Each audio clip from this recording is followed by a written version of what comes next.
Good afternoon, guys. I know I have not been doing any skits this morning because I had my son. We had our son family day on a military base this morning. So we was up early in the morning, 4 o'clock in the morning. Went to family day, which was long and cold, but then we got through that, and emotional and everything else.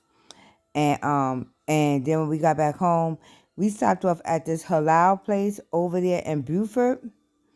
That's Buford, right, baby? By Yes. the Mall of Georgia. Yes. Oh, excuse me. By Mall of Georgia is over there by is the halal place. That's in Lawrenceville. Excuse me, Lawrenceville. Is over there at is in Lawrenceville. It's called Halal. It's over there by the side where the outlets is at, and it has like a pickle and restaurant, or pickle and social place over there. But I mean, if you guys is in the area, you guys need to try it. I mean, you could eat there. Very good. The inside is very nice, simple but nice and clean. But when we got home, we didn't eat there. We brought the food home, and I ate that food, guys. Oh my God, I ate that food. I was on this chair with my blanket. Let me show you my blanket. See, this is where I've been at. I've been on this chair, knocked out.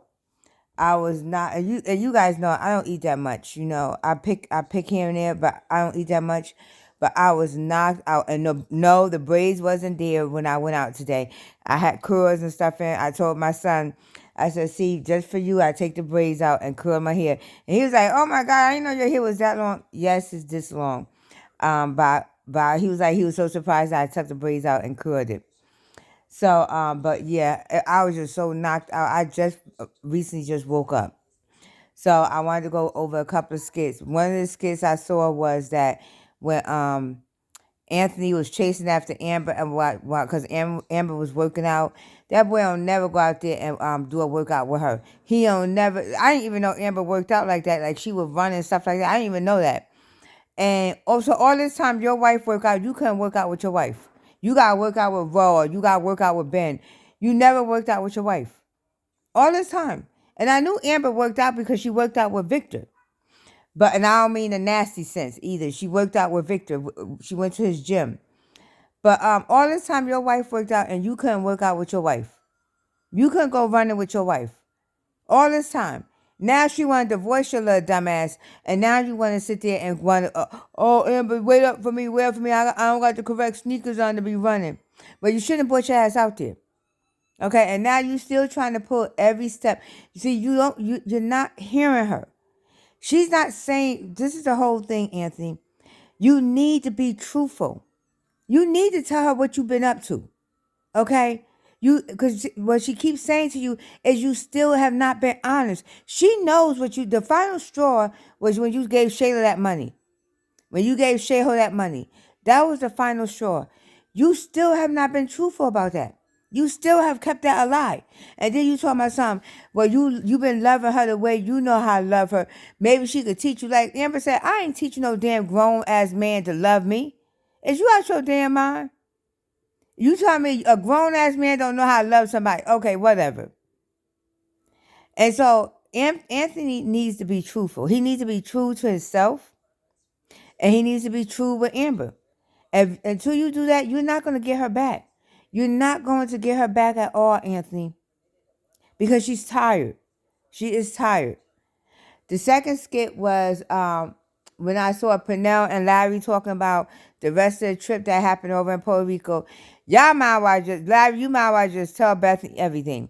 Because y'all having this conversation right in front of the door where you got a ring camera right there. You literally have a ring camera right there. And you know Bethany checked that footage. So you have the camera right there.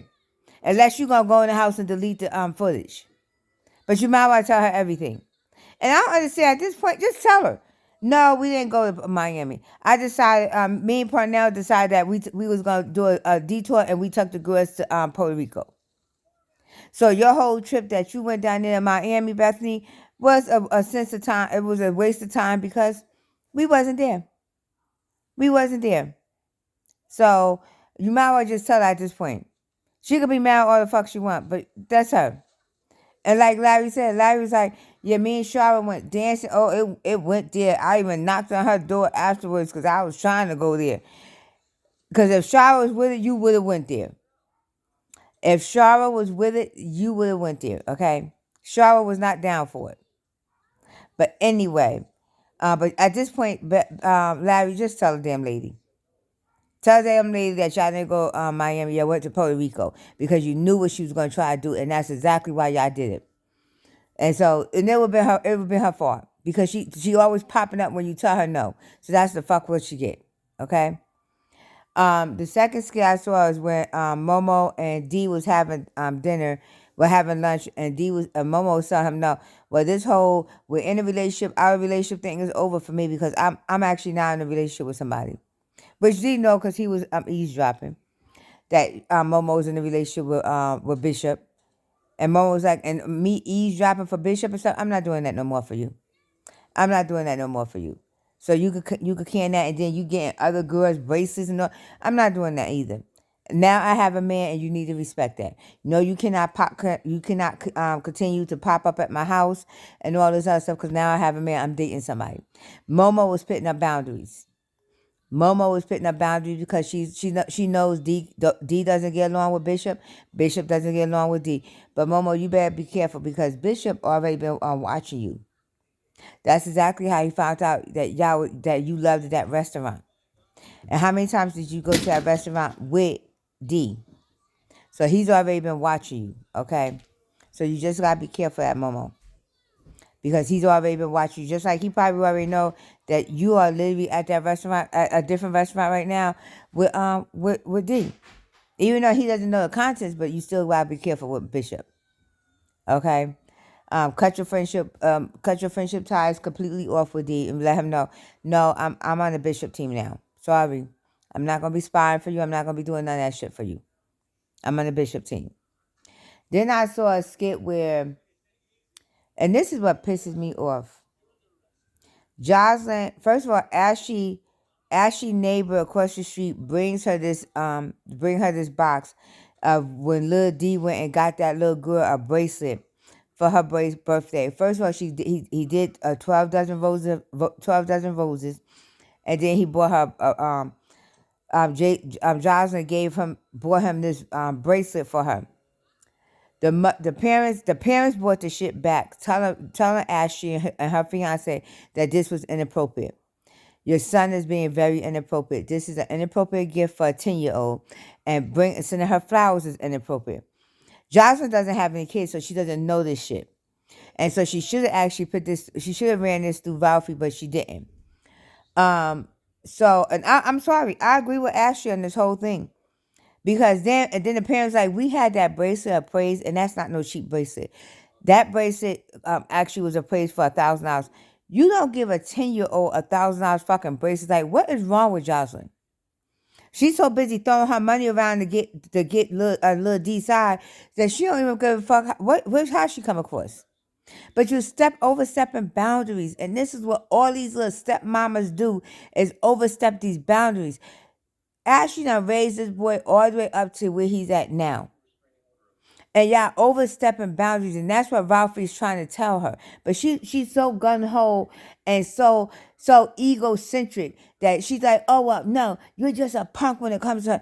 No, Ralphie knows. He already told you multiple times. He went to a lawyer. They told him he has a felony record. You are an ex-drug dealer, and he knows Ashley gonna bring that up in court. And it's gonna be easy for them to prove it. That you are a drug kingpin. You used to be a drug kingpin. So you really think the court is gonna side that you have any type of dealings with that boy? And Ralphie is trying to just keep the peace so he can see his son. Because at the end of the day, that's all that matters. It's not about your ego. It's not about him having a spine. It's not about none of that stuff. It's about him being able to see his son. And she does not get it. She does not get it. She want to rule it. You cannot rule it. You cannot rule it. And that's the part that Ralphie is getting so pissed off about, because at the end of the day, he's like, I just want to see my son. I don't want to have to sit here. I pick and choose my battles with her. I truly pick and choose my battles with her. But you want to sit here and you want to, your ego is going above my son, and my son is going to be the one that actually going to be the consequence. Because you're so damn gung-ho of you don't want to bruise your ego. But I want to see my damn son. Because you don't have kids. You don't know how it feels to have kids. Oh, but she might be pregnant now by Ty. That Ralphie, you going to think it's yours, but it's not. It's Ty's. But I mean, until somebody tell her, and Jasmine was telling her correct, please let your little scammer's cousin go somewhere and sit down. Jasmine was telling her incorrect. That's none of your business. Y'all are not married yet. You are his fiance. Even once he get married, it's still none of your business. That communication is between Ralphie and that damn girl. That's not your business. Just because you married don't mean that you got rights over her child. No. She doesn't have to have. She could literally put a restraining order on your drug queen Panaz. Again, it's none of your business, Jocelyn. So go sit your little ass down. And you always talking about some big forehead. Look how big your fucking eyes are. Your eyes literally are 3 eyes. Every time I gotta watch the video, I gotta literally watch, like, I look at your weave and say, watching your eyes, because it's literally like 2 eyes looking at you with 1 eye. Like, she remind me of, what is that cartoon I used to watch when Layla only had the one big eye in the middle? What was that? Futuristic.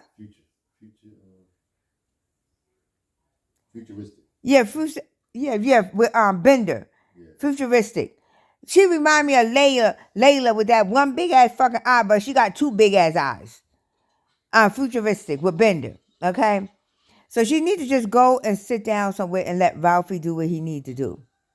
But I just want to actually review them skits with you guys. And I want to thank you guys for tuning in to the Talk of the Table. Let's chat. Continue to like, share, and subscribe. And continue to leave your comments. I am Tasha, and we're going to keep this moving.